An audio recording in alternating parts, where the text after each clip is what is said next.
Deus colocou no nosso coração. Eu creio que Deus irá falar com nós através da sua palavra. Livro do profeta Ezequiel, capítulo 37, e eu quero ler com os irmãos no número de verso 11, versículo 11 adiante. Deus ainda faz promessas em nossas vidas.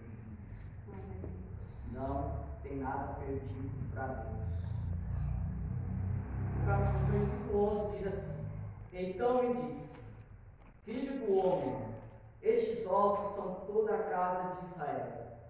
Eis que dizem, os nossos ossos se secaram, e pereceu a nossa esperança. Nós estamos cortados.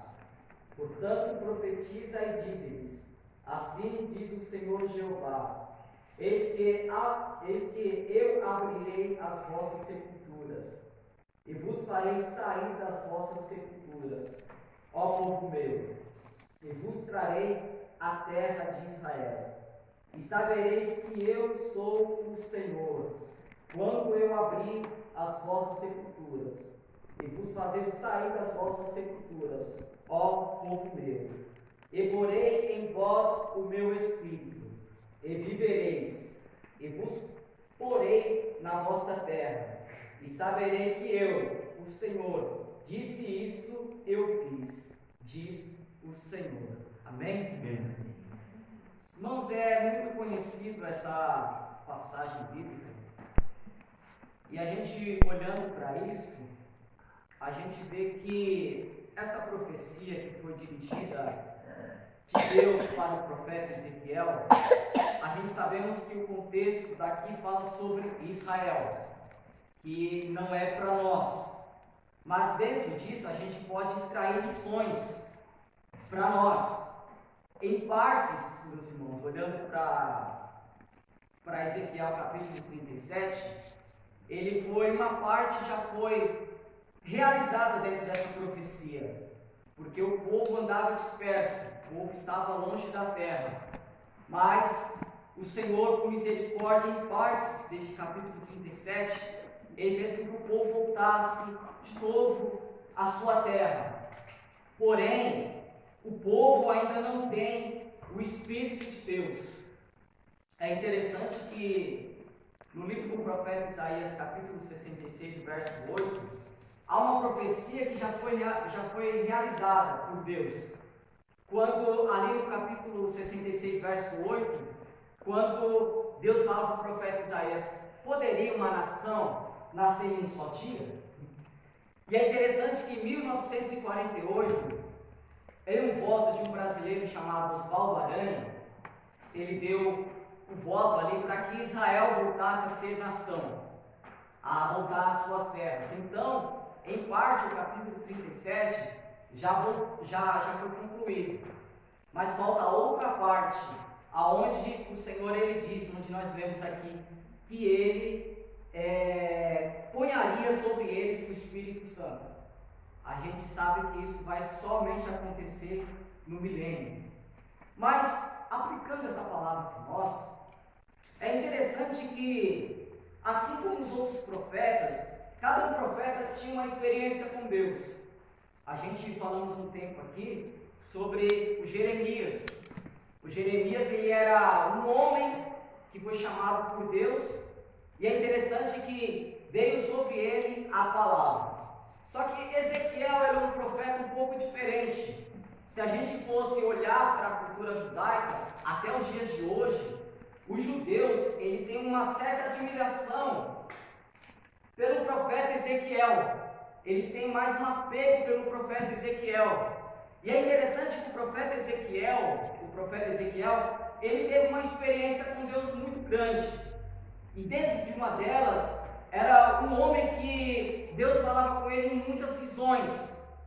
Tanto é que no capítulo 2 de Ezequiel, no versículo 2, Deus se apresenta para Ezequiel e quer falar com Ezequiel, porém Ezequiel por si próprio, ele não consegue ficar em pé diante de Deus, porque Deus diz para ele, Ezequiel, ponha-te em pé, porque eu quero falar contigo. Mas com as forças humanas, muitas das vezes a gente fica tremendo diante de Deus. falta argumento para falar com Deus, a gente se fecha, mas aí entra o Espírito do Senhor, porque o Espírito do Senhor é quem colocou Ezequiel de pé para que Deus pudesse falar com ele. Então Ezequiel é aquele profeta que tem visões celestiais com Deus, experiências com visões. Dentro disso a gente vê no capítulo 37, que começa dizendo: e veio sobre mim a mão do Senhor, e o Senhor me levou em espírito. É interessante que Ezequiel, ele coloca detalhes. Ele diz que foi a mão do Senhor que veio até ele. E ele fala que foi em espírito levado por Deus. A gente vê em 2 Coríntios, capítulo 12, a gente vê lá que Paulo, ele fala dele mesmo, mas na segunda pessoa, né? E ele fala que não sabe no corpo se fora do corpo, mas Deus o sabe. Mas o Ezequiel é um homem que tem tanta experiência com Deus, nesse trajeto de visões, que ele afirma que ele foi levado em espírito. E detalhe, e me pôs no meio de um vale que estava cheio de ossos. Verso 2 diz: e me fez andar em redor deles, e eis que eram muito numerosos sobre a face do vale, e estavam sequíssimos. É interessante essa visão que ele vai ter agora, a experiência com Deus, que Deus pega ele, tira ele de onde ele está, e vai levar sobre um vale. O vale fala de um lugar, uma planície muito grande. Só que aquele vale tinha um detalhe, havia ossos ali. E Deus coloca ele justamente no meio dos ossos. Só que no meio do vale de ossos secos, ele não consegue ver com detalhes. Mas é o que acontece. Deus pega ele, coloca ele em redor e ele vai caminhar sobre o vale. Primeiro, ele vai ter que ver o que está acontecendo, porque Deus queria falar com ele desse jeito. E quando ele olha que ele está andando, ele dá detalhe, aqueles ossos, não estavam somente ossos ali, mas os ossos eram sequíssimos.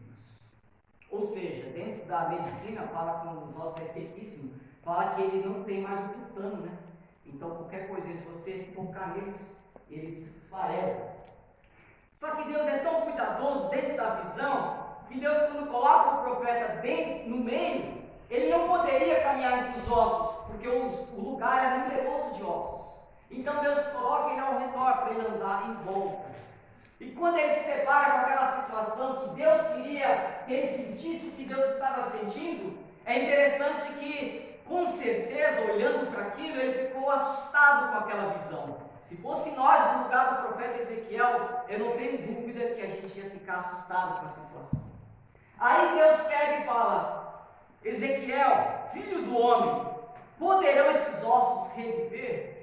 Só que ele é profeta, ele poderia dizer: Senhor, se eu profetizar, esses ossos podem ter vida. Só que como ele andou em volta, ele viu a situação, ele viu como estavam os ossos, ele olhou para Deus e falou: Senhor, Tu sabes. Glória a Deus. Então tem situações na nossa vida que Deus mostra para nós o que Ele está querendo, o que Ele sente. Então Ele quer que a gente sinta também. Só que aí o que acontece? Ele olhou para o Senhor e disse: Senhor, Tu sabes. Não é isso que acontece conosco também, Senhor? A gente estamos numa situação que Deus permitiu a gente entrar nessa situação. A gente olha e a gente fala: não tem como. Eu não consigo resolver.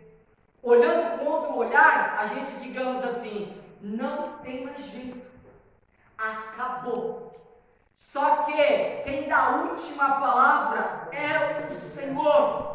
Por que Deus levou o profeta Ezequiel no meio e depois ao redor? Porque ele estava dizendo: Ezequiel, para você, para o seu povo não tem mais jeito, mas para mim ainda tem jeito. Glória a Deus. Nós servimos um Deus que criou os céus